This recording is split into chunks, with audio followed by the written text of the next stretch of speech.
Hello and welcome to the Eternal War channel where we shed light to conflicts and battles all around the world.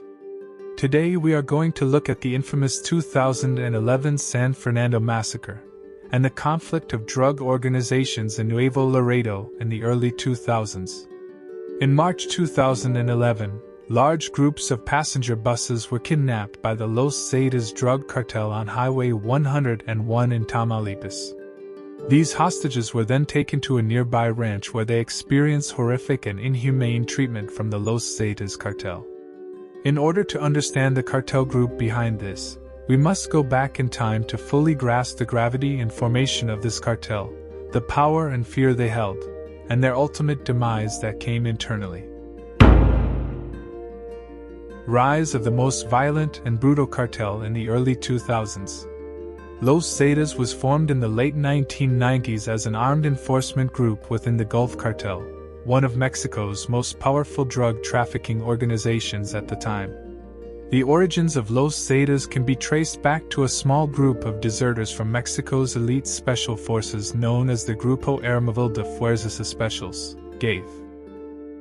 The GAEF unit was highly trained in counter-narcotics operations, urban warfare, and intelligence gathering. However, some members of the GAEF decided to abandon their military positions and join the ranks of organized crime, attracted by the financial incentives offered by drug trafficking organizations. The cartel offered these soldiers salaries that were many times higher than what the army was paying, as well as added benefits like cars, houses, military equipment including armor, armored vehicles, high-tech weapons, and other gadgets. Being funded by the Gulf Cartel, who was the biggest and most powerful organization at the time, gave the Los Zetas to near unlimited access to money and resources. They had contacts in the military, government, and police force due to being together with the Gulf Cartel, who, as we said, was the oldest and most powerful cartel in Mexico. Merging the Los Zetas' brutal military tactics and the unlimited power and resources and money they have been given by the Gulf Cartel, a wave of violence and bloodbath was unleashed in Matamoros, Tamaulipas, where Los Zetas began, and started spreading all across Mexico like burning hot lava, spreading and consuming the landscape as well as its people. Over time, Los Zetas expanded the territory to many states in Mexico, including heavy presence in Nuevo León, Coahuila, Veracruz, and other states. The first core group of deserters consisted of around 30 soldiers, including Arturo Guzmán de Quena, Heriberto Lozcano, and Galindo Melato Cruz. They were known for their expertise in tactics, firearms, and military discipline, which they brought to the Gulf Cartel. Among these deserters, two men stood out: Heriberto Lozcano, also known as El Lazca, and Arturo Guzmán de Quena. The latter being the first Los Zetas leader, named by his fellow sicarios as the First Zeta, or Z1. Under the leadership of their first leader Arturo Guzmán de Quena aka Z1, they first began as being bodyguards and providing security for Ojel Cardenas Guillen. However, they quickly grew in numbers, having all the military tactics such as anti-insurgency, anti-guerrilla warfare, and special forces training made them the most lethal fighting force at the time in Mexico, taking dangerous and near impossible missions in order to grow both theirs and the Gulf Cartel's drug empire. Gave the Los Zetas immense respect and fear amongst all the cartels in Mexico. Arturo Guzmán de Quena's reign as the leader would come to an end in November 21, 2002 in the Mexican state Puebla. On this day, Mexican special forces surrounded a safe house where he was hiding, leading to a fierce gun battle that resulted in his death.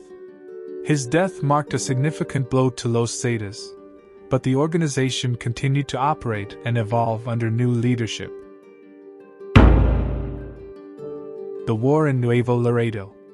In the early 2000s, the Gulf Cartel, known for its involvement in the drug trade and other criminal activities, dominated the drug trafficking routes along the U.S.-Mexico border.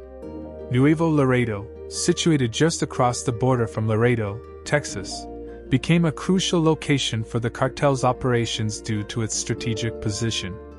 During the early 2000s, the Gulf Cartel, led by Ojel Cardenas Guillen, exerted control over Nuevo Laredo and established a reign of violence and corruption in the city. The cartel's presence was marked by intense territorial battles with rival drug trafficking organizations, most notably the Sinaloa cartel and the Zetas, as well as other smaller cartel factions operating in Nuevo Laredo. The biggest conflict that was being fought in the early 2000s was between the Gulf cartel with Los Zetas versus the Sinaloa cartel. The Sinaloa cartel's leaders had sent hundreds of sicarios in order to muscle their way into the territory to secure Nuevo Laredo or parts of it as their drug smuggling and other illegal activities hub. The Sinaloa sicarios were trying to invade the outskirts of Nuevo Laredo to tighten their grip on the area. They had also sent numerous smaller cells of sicarios into the city under disguise for infiltration and quick hit and run tactics to key Gulf cartel and Los Zetas locations or targets. These infiltration cells often hit key Gulf cartel safe houses as well as key smuggling hubs in the late hours of midnight with high firepower and ran off into the darkness of night before Gulf and Zetas reinforcements arrived. They were being led by Edgar Valdez Villarreal, also known as La Barbie.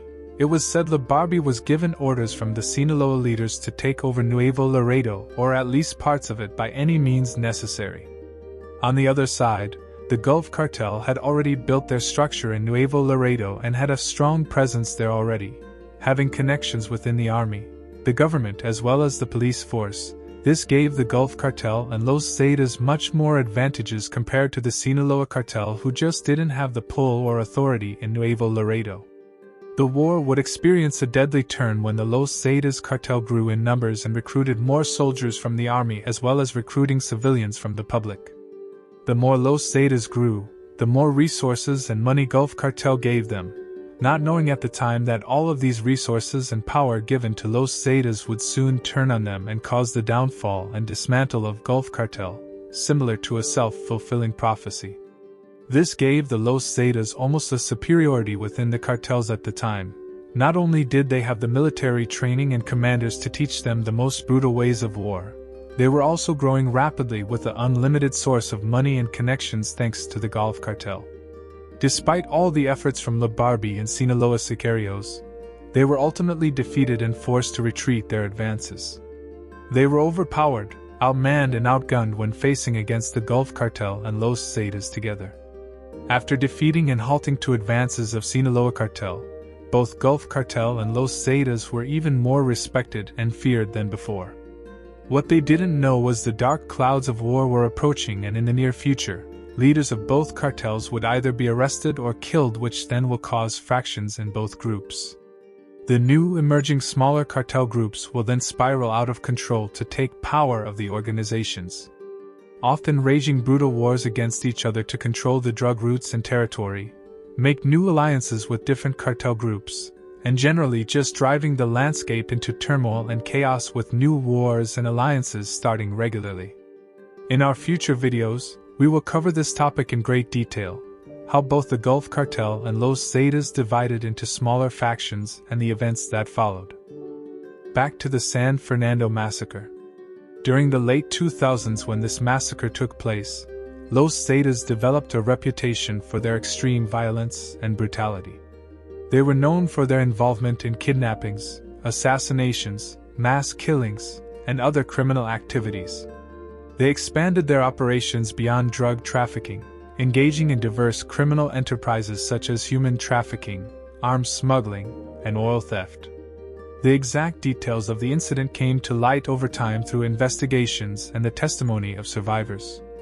It was discovered that the victims were mainly migrants who were attempting to reach the United States. They had been traveling through Mexico when they were intercepted by Los Zetas, a powerful and violent criminal organization known for its involvement in drug trafficking and other illicit activities. The migrants were abducted while passing through the municipality of San Fernando in Tamaulipas. They were taken to a remote ranch called Rancho San Fernando, where they were held captive.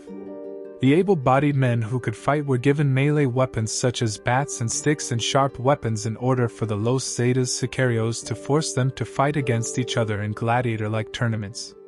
The winners of these fights were then chosen and forced to join the ranks of Los Zetas. Some of the victims were eventually killed and buried in mass graves. The exact number of people killed is difficult to determine, but estimates range from 72 to over 200 individuals. The bodies were discovered in April 2011 when Mexican authorities were investigating reports of disappearances in the area. The San Fernando massacre shocked the world and highlighted the dangers faced by migrants traveling through Mexico, often in their attempts to reach the United States. It exposed the brutality of the drug cartels and the extent of their control over certain areas in Mexico. The Mexican government launched a massive investigation into the incident, and numerous individuals, including members of Los Zetas, were arrested and prosecuted in connection with the massacre. The case also shed light on the corruption and collusion between criminal organizations and some elements within law enforcement agencies. The 2011 San Fernando massacre stands as a tragic reminder of the violence and instability caused by drug cartels in Mexico and the plight of migrants who risked their lives seeking better opportunities. It served as a wake-up call for Mexican authorities to address the issue of organized crime and improve security measures in the country. Thank you very much for watching till the end. We are a new channel, so we need all the help we can possibly get. If you like this video and wish for more videos like this, please subscribe to our channel, like the video, and comment below. We aim to release new videos every few days. Take good care of yourself and the ones you love. See you on the next one.